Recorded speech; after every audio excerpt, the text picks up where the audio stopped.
Shalom sahabatku yang terkasih dan sehati dalam Yesus Kristus. Jumpa lagi kita pada kesempatan kali ini. Mari kita siapkan diri dan hati kita untuk menjadikannya layak menyambut Tuhan, supaya kita bisa menjadi garam dan terang dalam kehidupan ini. Tentunya dengan bersama kita resapi Renungan Sabda Pendalaman Iman presented by BPK PKK KAJ. Bacaan dari Injil Matius bab 6 ayat 19 sampai 23. Janganlah kamu mengumpulkan harta bagi dirimu di bumi. Di bumi ngengat dan karat merusaknya, dan pencuri membongkar serta mencurinya. Tetapi kumpulkanlah bagimu harta di surga. Di surga ngengat dan karat tidak merusaknya, dan pencuri tidak membongkar serta mencurinya. Karena di mana hartamu berada, di situ juga hatimu berada. Mata adalah pelita tubuh. Jika matamu baik, teranglah seluruh tubuhmu. Jika matamu jahat, gelaplah seluruh tubuhmu. Jadi jika terang yang ada padamu gelap, betapa gelapnya kegelapan itu. Demikianlah Injil Tuhan. Shalom Bapak Ibu Saudara-saudari yang terkasih, Salve. Jumpa lagi dengan saya Melki Pangaribuan. Hari ini kita mendengar Injil yang menjadi rangkaian khotbah di bukit. Hari ini kita mendengarkan Yesus melarang mengumpulkan harta di bumi. Nah, judul saya kali ini adalah Hartaku, Hatiku untuk melihat kemuliaan Tuhan. Kita tahu ada harta di bumi dan harta di surga. Saya lebih suka menggunakan kata surga nih. Tapi intinya Yesus melarang itu adalah untuk mengumpulkan harta di bumi. Yesus mengajak kita untuk mengumpulkan harta untuk di surga. Persoalannya dalam permenungan saya ini kan masih hidup menapak di bumi. Ya, maka dalam permenungan saya memikirkan bagaimana harta-harta yang atau kekayaan yang saya miliki di bumi untuk dipergunakan untuk Tuhan. Jadi intinya adalah harta atau kekayaan kita itu adalah sarana. Sarana yang tujuannya adalah untuk kemuliaan Tuhan. Jadi bukan untuk tujuan utamanya, tapi sebagai sarana. Ada satu istilah Latin yang kita sering dengar dan sering kita ketahui, yaitu et maioren Dei gloriam, yang tujuannya adalah untuk kemuliaan Tuhan yang lebih besar. Maka harta tadi digunakan adalah sebagai sarana. Sarana yang kita gunakan untuk dalam kehidupan kita ini, untuk kita pergunakan dalam kehidupan sehari-hari. Kita butuh sebagai kebutuhan sandang, pangan, dan papan. Tapi juga harta yang kita miliki ini untuk kemuliaan Tuhan yang lebih besar. Untuk pelayanan, untuk bakti, untuk amal, untuk pelayanan kasih. Jadi harta yang kita kumpulkan ini adalah harta rohani yang menjadi poin utamanya, yaitu untuk di surga.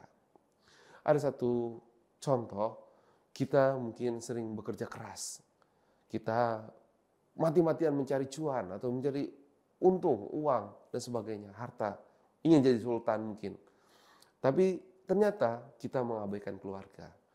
Kita mengabaikan kesehatan, kita mengabaikan sesama.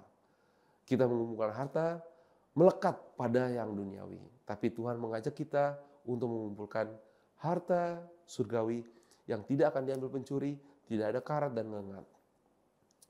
Maka ada satu pengalaman juga yang berkaitan dengan diri saya, yaitu tentang harta ini.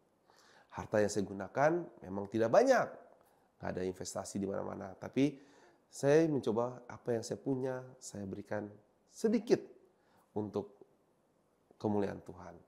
Ya memang tidak semuanya karena kebutuhan di bumi ini, tapi intinya adalah bagaimana saya mempergunakan harta-harta atau kekayaan saya untuk kemuliaan Tuhan. Lalu yang berikutnya tentang indrawi ini, yang satu paling menarik adalah mata pelita tubuh. Tuhan ingin kita mempergunakan mata kita untuk melihat kemuliaan Tuhan. Ada satu mata yang bukan hanya fisik, tapi juga mata batin, yaitu iman kita. Jadi harta yang kita gunakan, kita lihat, kembali kita refleksikan, apakah itu untuk melihat Tuhan dan kembali ke surga. Maka dalam satu kesempatan, saya punya pengalaman berkaitan mata ini. Remaja, saya mengenal tentang blue film, pornografi. Mata itu tadinya melihat-lihat, tapi karena sudah gelap, jadi berpikiran negatif dan akhirnya ujung-ujungnya masturbasi atau onani. Mohon maaf, tapi itulah kenakalan remaja yang saya alami.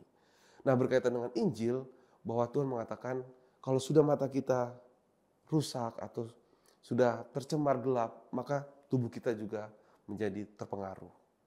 Maka yang paling penting adalah kita bertobat. Kita menyadari kesalahan kita. Kita hidup dalam iman kita kepada Tuhan. Kita hidup dalam harapan dan kasih. Dari situ kita mulai melakukan amal, melakukan bakti, peduli pada sesama. Pada hari ini juga gereja merayakan salah satu biarawan Yesuit yang cukup terkenal di mana-mana, yaitu Santo Aloysius Gonzaga. Sewaktu kecil dia tidak suka dengan kehidupan di istana atau kerajaan, di bangsawannya. Dia melihat ada satu yang akan mempengaruhi hidupnya, tapi dia menolak dan ingin hidup berbakti kepada Tuhan. Dan di situ dia mulai merasa dipanggil terhadap panggilan ilahi dan mulai meninggalkan harta bangsawannya. Untuk itu dia serahkan kepada adik-adiknya dan dia masuk ke novisiat. Dari peristiwa Santo ini, saya sadar bahwa ternyata seorang Santo Aloysius Gonzaga ini meninggalkan harta duniawinya untuk kemuliaan Tuhan dan dia masuk dalam ordo Serikat Yesus. Dari situ saya sadar bahwa Santo besar ini juga yang menjadi teladan hidup kita semua. Maka dari itu saya mengajak, mari kita kembali bertobat, kita melihat harta-harta kita, apakah kita hanya fokus pada harta atau justru harta-harta itu kita pergunakan untuk kemuliaan Tuhan yang lebih besar. Demikian renungan dari saya. Terima kasih, terima kasih, terima kasih, terima kasih. Mari kita tutup doa. Dalam nama Bapa, Putra, dan Roh Kudus. Amin. Terpujilah ya Tuhan, kami bersyukur dan terima kasih bahwa hari ini kami merayakan peringatan wajib atau perayaan wajib Santo Aloysius Gonzaga. Tuhan, kami mohon agar hati kami tidak melekat pada harta-harta di bumi, tetapi untuk kemuliaan-Mu yang lebih besar. Kami pergunakan untuk berbagi kepada sesama, untuk gereja, untuk sesama dan bangsa.